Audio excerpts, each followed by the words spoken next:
Good morning, friends. Today we have the festival of the Epiphany, another white festival. All our A-grade festivals always use the colour white. You can think about it in all sorts of different ways, but white has all the different colours in it, actually. All the colours of the rainbow. And we use rays and think about rays in a deeper esoteric sense in the church as well. And so we have that particular contribution. So, the collect, short and sweet. O God, who by the leading of a star didst manifest our Lord to the wise men of old, we ask such zeal and wisdom as may help us guide longing souls to thee. And so this collect immediately sets up this concept.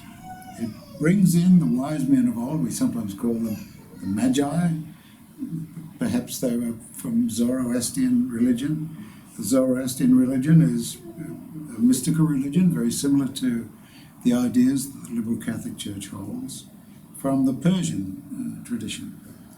I've had the pleasure of going to a Zoroastrian wedding in Brisbane, and there's a great emphasis on light and using mirrors to reflect the light. So it has a deep mystical significance.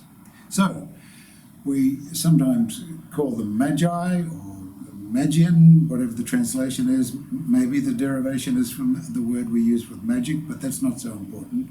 These wise men were guided by a particular sign.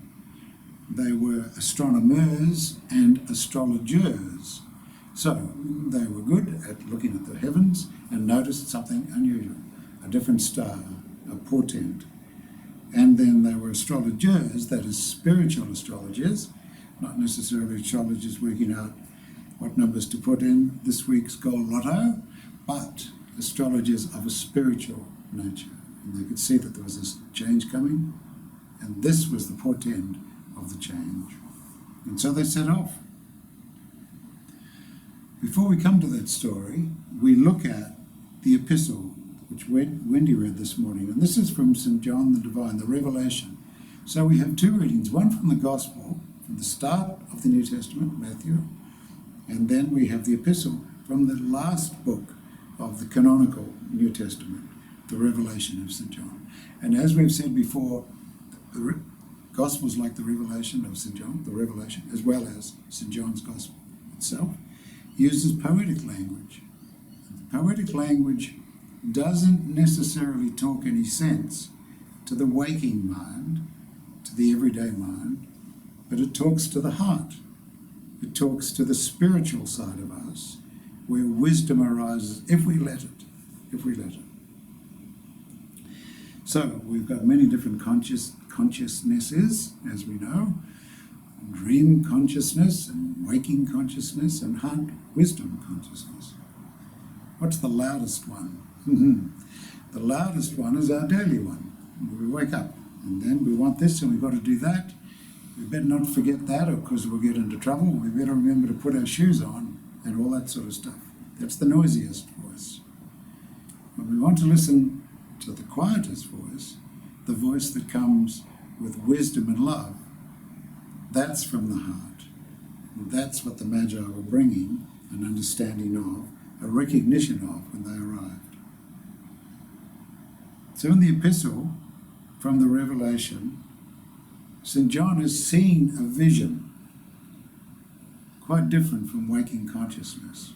He's seeing a vision. And behold, the tabernacle of God is with men, and he will dwell with them, and they shall be his people. So in those two lines, we get an idea of what we think is the message of Jesus. That is, the Christ within. The tabernacle of God is with men and is inside men, if you like. So this is different language. When we're talking about it, we think about the spark of Christ within us, the connection we have with our divine presence. And so we think about things in our church. We think about things maybe slightly back to front. We don't think that we're running around doing stuff and we happen to have Christ on board coming along for the ride. We work on working it around the other way. We work on thinking about we are a divine essence, essentially. We are essentially divine. And we express ourselves in the physical world with our body, in the emotional world with our emotional body, in the intellectual world where we're reading books and answering questions and doing crosswords with our intellect. And when we want to connect with the Christ, it's through the soul. So we think about ourselves in that sense. And that way you broaden your perspective of life and you give yourself many opportunities to make life meaningful. So in the Gospel then, Jesus was born in Bethlehem of Judea. Hopefully we know the story. And Herod the king, who was a particularly nasty fellow, heard about this and got very alarmed. And some of them are called kings sometimes. These three kings from the east must have looked very grand with their clothes and coming, whatever they come on. Sometimes they're depicted on camels.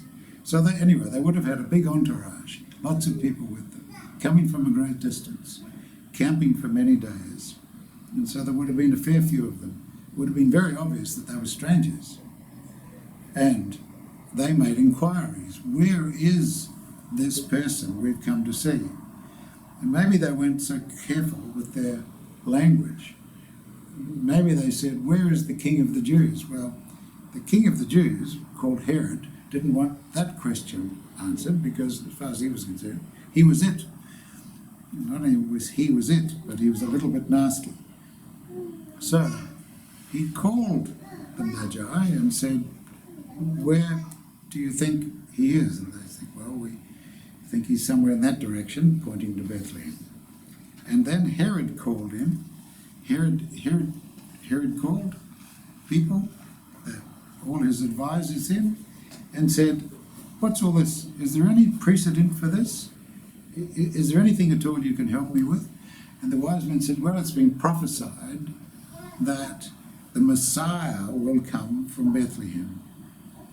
And then Herod, being a little bit cunning and a little bit nasty, said, to the Magi, well, why don't you go and see him, and then when you've found him, come and tell me where he is.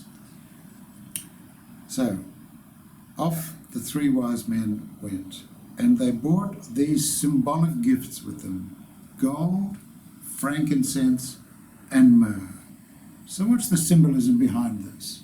Gold for royalty, frankincense for purifying the atmosphere. We use something in our incense, both spiritually and physically, and myrrh to put on the body when people are preparing the body for death. So in these three gifts, the three wise men encapsulate the life, if you like, the concentrated life story of Jesus.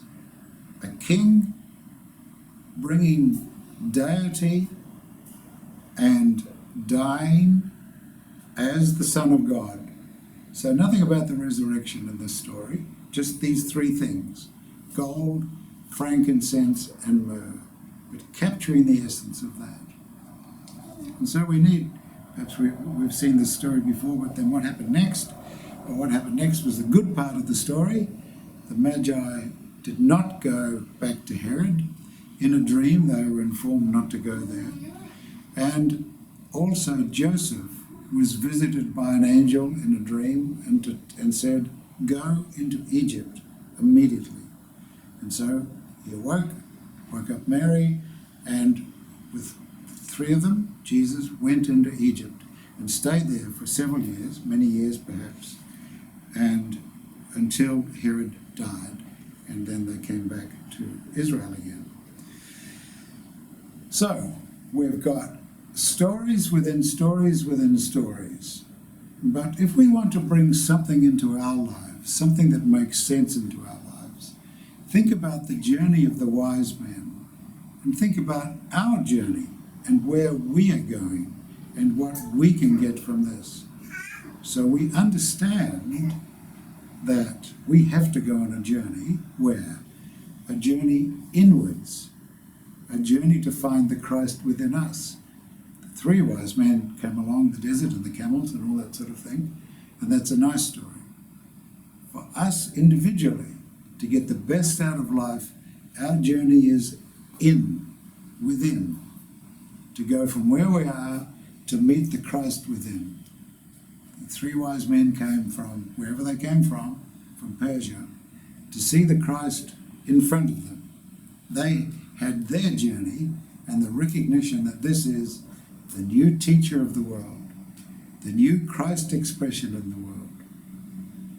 We, in a way, are already there. We have the Christ within us. Our journey then is individual within our hearts. So this is a lovely story, and it gives us a bit of an idea of how to get the best out of our lives while doing all the things we ordinarily do, but to go on the journey just like the Magi. I commend the story to you, and I commend the thoughts and the inspiration that comes with the story and the work that you might do on yourself in a meditative way, so this becomes a reality in your hearts.